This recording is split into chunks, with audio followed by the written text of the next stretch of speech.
yakni sinar kehidupan. Setelah menyelesaikan perjalanan lewat sungai, sampailah Joko Tingkir di wilayah Kerajaan Demak. Sesampainya di pintu gerbang kerajaan, Joko Tingkir dihadang dan dilarang memasuki kerajaan oleh salah satu pejabat kerajaan, yakni Dadung Hawuk yang berbadan tinggi besar dan berkulit hitam legam. Dadung berarti tali yang dipilin, Hawuk artinya kejam atau keras. Kemudian terjadi perkelahian antara Joko Tingkir dan Dadung Hawuk. Dadung Hawuk kalah dan tewas dengan sadak suruh. Sadak berarti tusuk, suruh berarti sirih. Dalam hal ini, Joko Tingkir telah mampu mengendalikan nafsu alwama yang bersifat tanah berwarna hitam, adalah kesombongan dan kekejaman. Menurut pemahaman Jawa, suruh atau daun sirih lumah kurpe bedo nanging yen ginigit podo rasane, yang berarti daun sirih dua permukaannya berbeda, tapi kalau dikunyah rasanya sama. Manusia kalau lahir dan batinnya sama, harmoni, akan mempunyai kekuatan yang luar biasa. Atas keberhasilannya itu, Joko Tingkir diterima sebagai komandan prajurit atau lurah tamtama di Kerajaan Demak. Joko Tingkir sudah mencapai sebagian besar keinginannya, tapi belum sempurna. Ketika berhasil menduduki satu jabatan, Joko Tingkir masih tergoda oleh keadaan, kesombongan atas kedudukannya. Ia merasa segala sesuatu akan dapat diraihnya. Joko Tingkir tergoda oleh kecantikan seorang wanita, putri dari rajanya, yang merupakan gemerlapnya duniawi. Kemudian Joko Tingkir menjalin hubungan cinta dengan putri rajanya tersebut. Atas perbuatannya itu, ia mendapatkan hukuman sebagai konsekuensinya. Joko Tingkir diusir pergi dari Kerajaan Demak. Hukuman itu tidak membuat Joko Tingkir sedih dan putus asa. Kesadaran spiritualnya menyadarkan dirinya sebagai manusia titahi Gusti, masih belum mampu lepas dari kesalahan. Ia lalu pergi ke suatu tempat berguru kepada seseorang yang sudah limpat ing reh kabatinan di Banyu Biru. Ia lebih meningkatkan kepasrahan dan pendalaman spiritual untuk mencapai sejati diri dan tujuan diri. Setelah dapat menyelesaikan proses peningkatan spiritualnya di Banyu Biru, Joko Tingkir kembali ke Kerajaan Demak untuk melamar sebagai prajurit lagi. Kebetulan di Kerajaan Demak sedang terjadi keributan yang dilakukan oleh seekor kerbau yang matanya merah menyala dan kedua telinganya disumpal oleh tanah liat. Kerbau itu mengamuk merusak segala bangunan di kerajaan, sehingga keadaan kerajaan sangat kacau.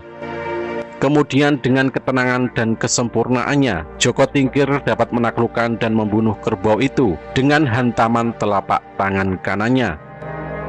Manusia yang tidak mau melihat keadaan atau lingkungan dan tidak mau mendengar nasihat serta pelajaran luhur, cenderung berbuat sesuka dirinya.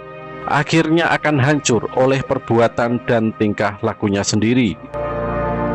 Dalam hal ini, Joko Tingkir telah mampu membunuh nafsu amarah yang bersifat api berwarna merah. Ia telah berhasil mengendalikan kemarahan, keserakahan, dan kesombongan diri. Oleh keberhasilannya itu, Joko Tingkir diterima kembali sebagai salah satu pejabat di Kerajaan Demak, bahkan diangkat sebagai pejabat tinggi, sehingga berhasil bertemu dan bersatu dengan rajanya. Joko Tingkir sebagai kawula pada hakikatnya dengan segala perjuangannya menjalankan tugas suci sebagai umat, berbekal ketulusan, kepasrahan, tata krama lingkungan, dengan proses yang terukur sesuai dengan keyakinannya, serta berbekal saringat, akhirnya berhasil bersatu dengan rajanya. Dalam tarekat ketika meninggalkan kerajaan menuju Banyu Biru, dalam proses introspeksi ia melakukan takanus atau semedi sebagai simbolisasi keilahian. Joko Tingkir telah mencapai spiritual sterition, pengalaman spiritual yang tinggi, dan kesempurnaan atas pencapaian tataran makrifat. Kemudian berhasil menyatu dengan Gustinya, tujuan akhir dari perjalanan spiritualnya.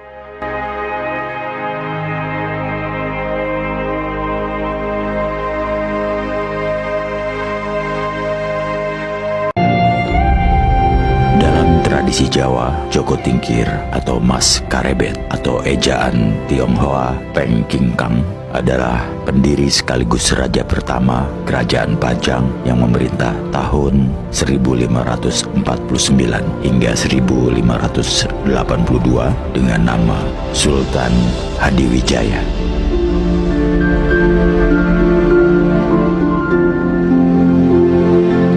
Mas Karebet, putra Ki Ageng Pengging atau Ki Kebo Kenanga, ketika ia dilahirkan, ayahnya sedang menggelar pertunjukan wayang beber dengan dalang Ki Ageng Tingkir. Kedua Ki Ageng ini adalah murid Syekh Siti Jenar. Sepulang dari mendalang, Ki Ageng Tingkir jatuh sakit dan meninggal dunia. 10 tahun kemudian Ki Ageng Pengging dihukum mati karena dituduh memberontak terhadap Kerajaan Demak. Sebagai pelaksana hukuman ialah Sunan Kudus. Setelah kematian suaminya, Nyai Ageng Pengging jatuh sakit dan meninggal pula. Sejak itu, Mas Karebet diambil sebagai anak angkat Nyai Ageng Tingkir, janda Ki Ageng Tingkir. Mas Karebet gemar bertapa, berlatih bela diri dan kesaktian sehingga tumbuh menjadi pemuda yang tangguh, tampan dan dijuluki Joko Tingkir. Guru pertamanya adalah Sunan Kalijaga. Ia juga berguru pada Ki Ageng Sela dan dipersaudarakan dengan ketiga cucu Ki Ageng Sela, yaitu Ki Juru Martani, Ki Ageng Pemanahan, dan Ki Panjawi. Di samping tampan dan jagoan, sayangnya pemuda Joko Tingkir alias Mas Karebet ini juga sedikit nakal alias mata keranjang. Joko Tingkir kemudian berguru pada Ki Ageng Banyubiru atau Ki Kebo Kanigoro, saudara tua ayahnya atau kakak mendiang ayahnya. Dalam perguruan ini ada murid yang lain, yaitu Mas Manca, Mas Wila, dan Ki Wuragil. Joko Tingkir adalah putra Kebo Kenanga dan cucu Adipati Andayaningrat yang juga dikenal dengan Syarif Muhammad Kebungsuan.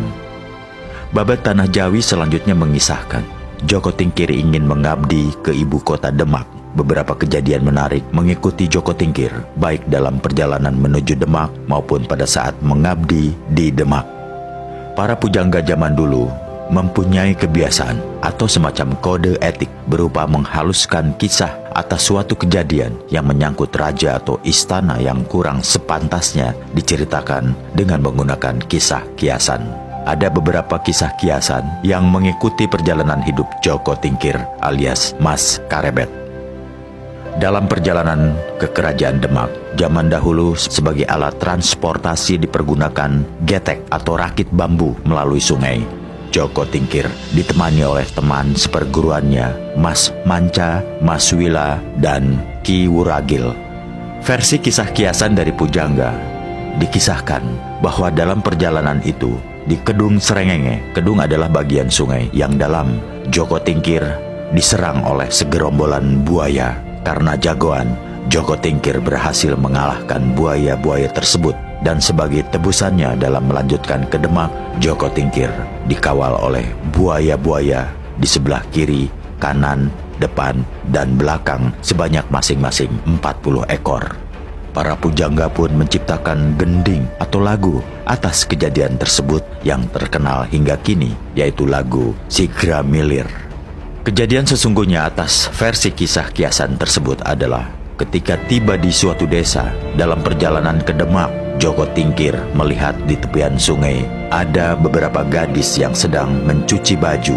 Dasar Joko Tingkir yang mata keranjang menggoda para gadis tersebut. Para pemuda di desa tersebut tidak suka atas kelakuan Joko Tingkir. Maka terjadilah perkelahian yang berlanjut dengan pengeroyokan terhadap Joko Tingkir dan 3 temannya. Karena Joko Tingkir dan ketiga temannya cukup digdaya atau jagoan, mereka sanggup mengalahkan para pemuda sekampung tersebut. Dan sebagai tebusannya, Joko Tingkir dikawal menuju Demak oleh para pemuda desa tersebut.